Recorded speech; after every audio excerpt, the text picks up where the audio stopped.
I want to be honest with you about political donations in British Columbia. The system we have absolutely sucks.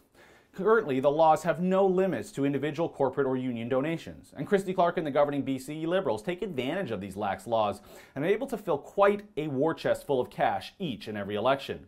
But I absolutely hate the cash for access style plate dinners they often put on, or the fact they get tens of thousands from lobbyists, and in particular from wealthy real estate developers. But the rules of the game are the same for the BC NDP, and even for our municipal political parties like the ruling Vision Vancouver under Mayor Robertson. And believe me, much like the BC Liberals, Vision Vancouver gets these donations because they are the political party in power. This has less to do with ideology and everything to do with greasing the wheels of those in government.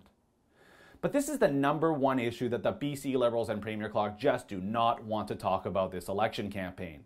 But here is the big irony.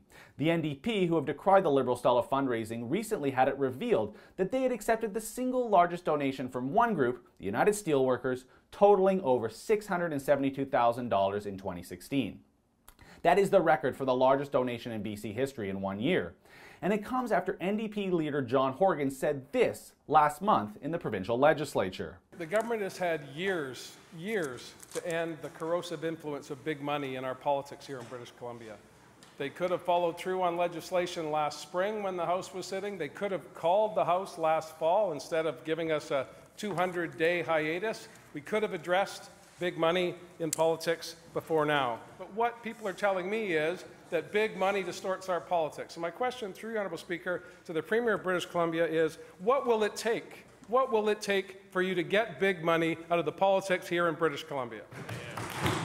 If you think this hypocrisy is bad, that's just the beginning of it for the BC NDP on this file. Because when you dig deeper into that $672,000 from the United Steelworkers, it appears as though around $270,000 of it came from their Pittsburgh head office. The principal officers listed on a large $250,000 donation and a couple smaller ones totaling around $270,000 altogether are both senior executives based out of their Pittsburgh head office.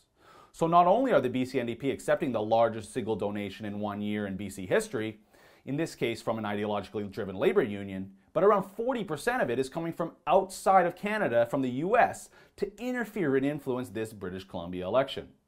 But I'm not even done yet. Sources have told me the Steelworkers Union is also paying the salaries of 2 NDP campaign staffers. One labor source of mine even remarked that it has been standard operating procedure between organized labor and the BC NDP for decades, somewhat of an open secret here in BC. Last year, the BC Liberals accused the Steelworkers of paying a salary of a former NDP MLA so he could organize their outreach to the South Asian community. But on top of all that, and this really drives me crazy, the United Steelworkers represents around 30,000 American oil workers. So foreign funding to the anti-oil party in BC makes this even more infuriating. Look, after this election, should Premier Clark and the BC Liberals hold on to power, they need to embrace the spirit of former Prime Minister Stephen Harper when he reformed the political donation rules federally. He completely banned corporate and union donations, then created an individual cap on yearly donations. Federally, it's just over $1,500. So if the BC government thinks that's a bit too low, fine, make it $5,000 or something. But enough of this wild west of political donations that lend credence to the accusations that there is significant cronyism going on in this province. Right now, the law is the problem, and come May 10th, no matter who wins, I hope it is changed for the better of all British Columbians. For the Rebel.media, I'm Christopher Wilson. Thanks for watching. I'll keep you up to speed on all the developments between now and May 9th when we vote here in British Columbia. But I need you to do me a favor. We've got a brand new YouTube channel called Rebel Canada that's just for you Canadians and anybody who likes Canadian political stories. Please subscribe today.